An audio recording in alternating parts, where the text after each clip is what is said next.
हमने FIFO method और LIFO method कर लिया था, ठीक। और ये मेथड कौन से इन्वेंट्री रिकॉर्ड सिस्टम के पार्ट हैं? AS2 is not recommended any system. AS2 तो बताता है कि डिफरेंट मेथड कौन कौन से हैं परपेचुअल इन्वेंट्री रिकॉर्ड सिस्टम के, ठीक है। पीरियोडिक इन्वेंट्री में तो हमने कहा था कि हम after certain time physical inventory verification करेंगे। तो परपेचुअल में हमने दो मेथड फीफो और लीफो कल पढ़ लिए थे। अब एक मेथड मैं आपको बता रहा हूँ, नहीं तीन पढ़ लिए थे हमने, फीफो, लीफो और HIFO. Simple average,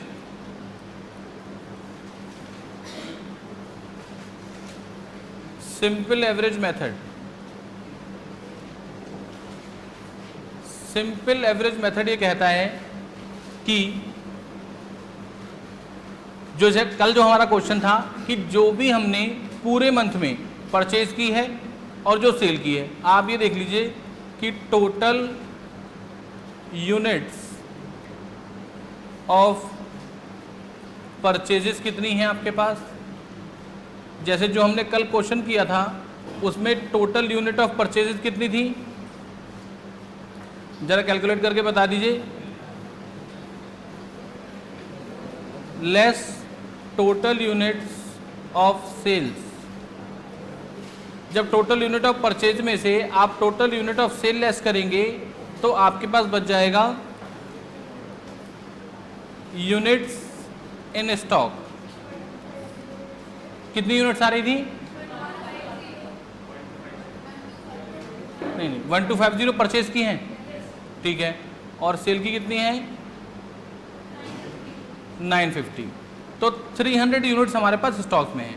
simple average ये कहता है कि पूरे महीने में आपने जिन भी अलग अलग रेट पे परचेज किया है उन सारे रेट्स का एवरेज ले लीजिए, यानी उन सारे रेट को प्लस कर दीजिए। जैसे कल जो हमने क्वेश्चन किया था उसमें हमने 10 रुपीज़ के रेट की यूनिट परचेज की थी, प्लस इसके बाद 11 परचेज किया था, 12 परचेज किया था, 13 परचेज किया था और 14।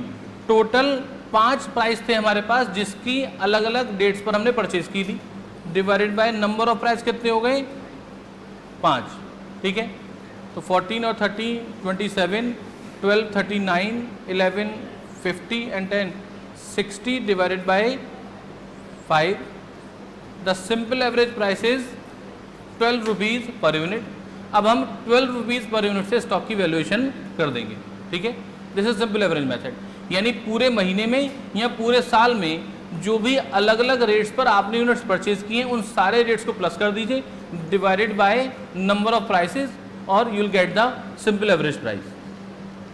लेकिन इस सिंपल एवरेज प्राइस में सबसे ज़्यादा इम्प्रैक्टिकल बात क्या थी? बता सकता है कोई? क्या इम्प्रैक्टिकल बात है इसमें?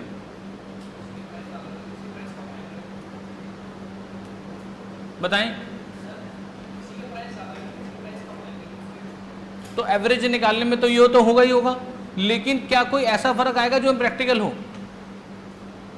इसको ऐसा समझे कि हमने दो चीज़ों की सब्जी बनाई एक बार घर पे और दोनों चीज़ें बराबर बराबर डाली, ठीक, लेकिन टेस्ट एक ही चीज़ का आया सब्जी में। क्या ऐसा हो सकता है कि मैं दो चीज़ों की सब्जी बनाऊं और दोनों चीज़ें बराबर बराबर डालूं और टेस्ट एक ही का आए? हो सकता है ऐसे इंग्रेडिएंट में? अब आप पूछिए सर सब्जी किस चीज़ की बनाई थी? मैंने सब्जी बनाई थी एक अंगूर की और एक कद्दू की। एक अंगूर डाल दिया और एक कद्दू डाल दिया, तो टेस्ट किसका आएगा? क्यों? क्या चीज़ काउंट नहीं की मैंने? वेट, है ना। यानी the importance is of weight. इसलिए हमने यहाँ पे क्या किया, यहाँ पर हमने प्राइस तो ले लिया लेकिन वेट काउंट नहीं किया। अगर किसी भी बार पूरे साल में या पूरे महीने कभी भी किसी अर्जेंसी की वजह से या किसी एबनॉर्मल ट्रांजैक्शन की वजह से, एबनॉर्मल सर्कमस्टांसेस की वजह से प्राइस बहुत ज़्यादा ऊपर चला गया या प्राइस बहुत ज़्यादा नीचे चला गया, तो उस एक बार का फ्लक्चुएशन हमारे एवरेज प्राइस को बहुत ज़्यादा इफेक्ट कर देगा। मान लीजिए एक बार शॉर्टेज हो गई, बहुत शॉर्टेज होगी मार्केट में, जिसकी वजह से प्राइस अचानक से बढ़ करके 22 रुपये चला गया, तो we have to include the 22 also, ठीक है, और हम +1 करेंगे, तो जो हमारा एवरेज होगा वो अननेसेसरीली क्या हो जाएगा, बढ़ जाएगा।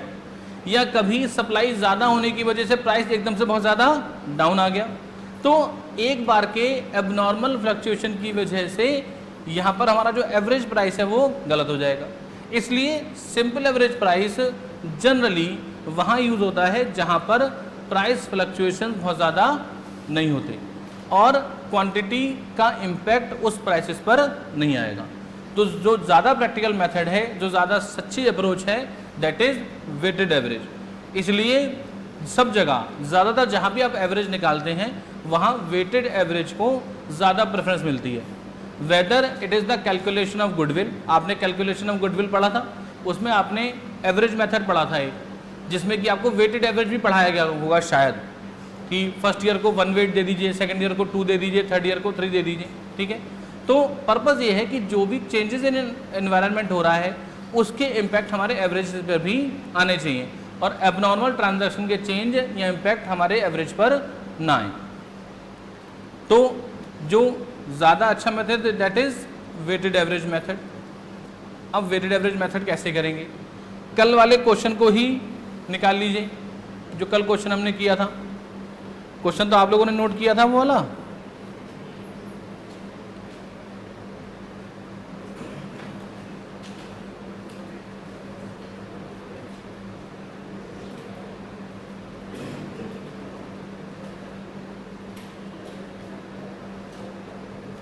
जी। अब कल वाले क्वेश्चन को अगर देखें तो सबसे पहले हमने क्या किया था, जनवरी 1 में 100 यूनिट्स परचेज की थी at the rate of 10 each. मैं यहाँ स्टोर लेजर बना देता हूँ,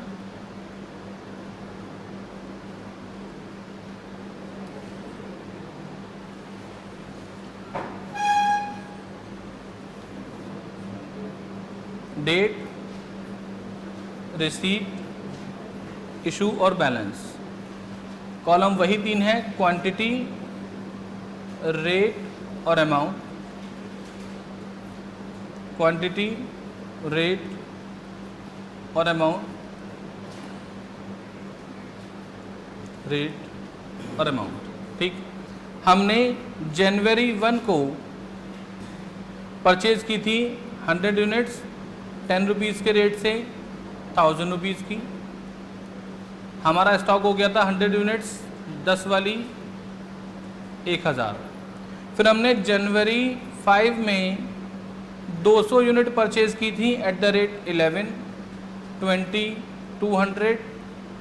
हमारा स्टॉक हो गया था 100 यूनिट 10 रुपये के रेट से 1000 और 200 यूनिट 11 के रेट से 2200, ठीक है। अब हमें जनवरी 8 में 150 यूनिट सेल करनी है और मैं फॉलो कर रहा हूँ वेटेड एवरेज मेथड, ठीक है। कैसे करेंगे, weighted average price is equal to quantity plus rate, sorry quantity into rate plus quantity into rate plus quantity into rate जितनी भी हैं आपके पास अपॉन टोटल क्वांटिटी। यानी जिस दिन मैंने इशू किया उस दिन मेरे पास 100 यूनिट थी 10 रुपये वाली, यानी 100 यूनिट्स इंटू रेट कितना था 10 रुपीज़, प्लस अगेन 200 यूनिट्स थी किस रेट से 11 के रेट से, होल अपॉन टोटल क्वांटिटी कितनी है 300 यूनिट्स की। ये हो गया टोटल 3200 डिवाइडेड बाय 300। बताइए जरा क्या एवरेज प्राइस आ रहा है, कैलकुलेटर है, कर लीजिए जरा एक बार। 10.6666, ठीक है। अब यहाँ पर जो 150 यूनिट इशू होंगी वो किस रेट से होंगी 10.666 से, और टोटल 300 यूनिट्स में से 150 बिक गई, जो 150 यूनिट का स्टॉक बचेगा वो भी किस रेट से बचेगा, ठीक है, यानी 1600 रुपीज़ यहाँ आ जाएंगे और 1600 यहाँ आ जाएंगे, ठीक है, समझ में आ गया? कोई डाउट किसी को? आगे करें। इसके बाद हमने क्या किया, इसके बाद हमने जनवरी 10 में 250 यूनिट परचेज की थी, रेट हो गया था 12 रुपीज़ का, कितना हो गया 3000। अब हमारा स्टॉक 150 यूनिट 10.66 वाली 1600 की और 250 यूनिट 12 रुपीज़ वाली 3000 की, ठीक है। फिर हमने क्या किया, जनवरी 15 में हमने 200 यूनिट सेल कर दी। फिर से हमें वेटेड एवरेज प्राइस निकालना पड़ेगा। अब हमारे पास कैसे कैसे यूनिट हैं, हमारे पास WAP weighted average price is equal to 150 unit हैं इंटू 10.66 वाली प्लस 250 यूनिट हैं 12 वाली, होल अपॉन टोटल यूनिट कितनी है 400। ये हो गया 1600 और 3000, 4600 डिवाइडेड बाय 400। क्या वेटेड एवरेज प्राइस आ रहा है 11.50। तो यहाँ पर जो 200 यूनिट इशू होंगी वो किस रेट से होंगी, अब 11.50 से 2300 की, और जो 200 यूनिट का स्टॉक बचेगा वो भी किस रेट से बचेगा 11.50 से 2300 का, ठीक है, बताइए, ठीक है। आगे बढ़ें। इसके बाद फिर हमने क्या किया, फिर हमने जनवरी 18 हमने 300 यूनिट्स परचेज की एट द रेट ऑफ 3900 की। स्टॉक हो गया 200 यूनिट 11.50 से 2300 और 300 यूनिट 13 रुपीज़ से 3900। फिर हमने इशू किया किस दिन, फिर हमने इशू किया जनवरी 22 को। जनवरी 22 को हमने 250 यूनिट सेल कर दी।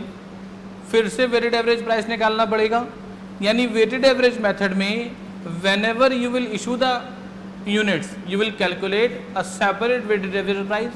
उसी रेट से यूनिट इशू होंगी और उसी रेट से आगे का स्टॉक बचेगा, यानी जैसे ही आप कुछ परचेज करेंगे तुरंत आपका वेटेड एवरेज प्राइस क्या हो जाएगा, चेंज हो जाएगा, ठीक। यहाँ देखें तो यहाँ हमारे पास कौन कौन से रेट से हैं अब यूनिट्स, यहाँ हमारे पास हैं 200 यूनिट तो हैं 11.50 से, प्लस 300 यूनिट हैं 13 के रेट से, होल अपॉन टोटल यूनिट कितनी है 500। ये हो गया 3900 और 400 6200 डिवाइडेड बाय 500। देखो यही आ रहा है, और वेटेड एवरेज प्राइस क्या आ रहा है जरा बता दीजिए 12.40। तो अब जो हमने यूनिट इशू की कितनी 250 यूनिट कौन से रेट से होंगी 12.40 से, और जो 250 यूनिट बचेंगी वो भी किस रेट से बचेंगी 12.40 से, ठीक है। कर लेंगे इस तरीके से वेटेड एवरेज के क्वेश्चन, ठीक, आसान है। तो आप illustration number 1, illustration number 2, illustration number 3, मैं अपने क्वेश्चन तो दे ही रहा हूँ आज, illustration number 4, illustration number 1 to 4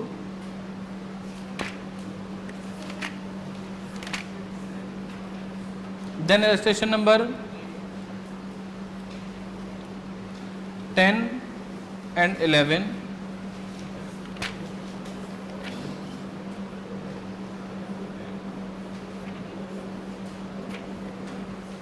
बस ये वाला होमवर्क करना है, प्लस मैं आपको 6 या 7 क्वेश्चन मैं ग्रुप पे दे रहा हूँ, वो क्वेश्चन करने हैं, ठीक है। इतना क्वेश्चन करके लाएं। कल हम ये देखिए, ये तो हमने पढ़ा परपेचुअल इन्वेंटरी सिस्टम।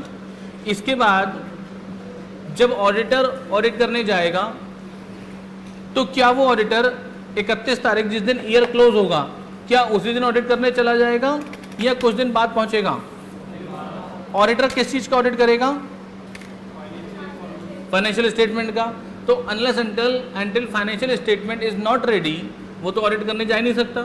तो फाइनेंशियल स्टेटमेंट जब रेडी होके आएंगे तो उसमें क्लोजिंग स्टॉक पहले से ही लिखा होगा। तो हाउ ही वुड वेरीफाई कि 31 तारीख को 31 मार्च को इतने रुपए का ही स्टॉक था, वो कैसे वेरीफाई करे? और वो कैसे ये चेक करे कि ये जो स्टॉक इसमें लिखा है ये ठीक लिखा है या नहीं लिखा है, इसमें कोई डिस्क्रिपेंसी तो नहीं है, ठीक। तो ये कैसे ऑडिटर वेरीफाई करेगा ये हम कल सीखेंगे, ठीक है। यानी यहाँ तो हमने ये सीखा कि जो इन्वेंट्री रिकॉर्ड सिस्टम है वो प्रॉपर है या नहीं है, और हमें वो इन्वेंट्री रिकॉर्ड सिस्टम कैसे चेक करना है। अगर किसी नई ऑर्गेनाइजेशन में हम काम कर रहे हैं और हमें एक प्रॉपर इन्वेंट्री रिकॉर्ड सिस्टम वहाँ पर इम्प्लीमेंट कराना है तो हम कैसे करा सकते हैं, ठीक है। तो कल हम सीखेंगे कि अगर हम ऑडिट कर रहे हैं तो हम कैसे उसको ऑडिट करेंगे, कैसे वेरीफाई करेंगे, या अगर स्टॉक टेकिंग गलत हो गई तो उसे कैसे हम ठीक करेंगे, ठीक है। तो बस आज ज़्यादा होमवर्क नहीं है, इतना ही काम करके लाएं।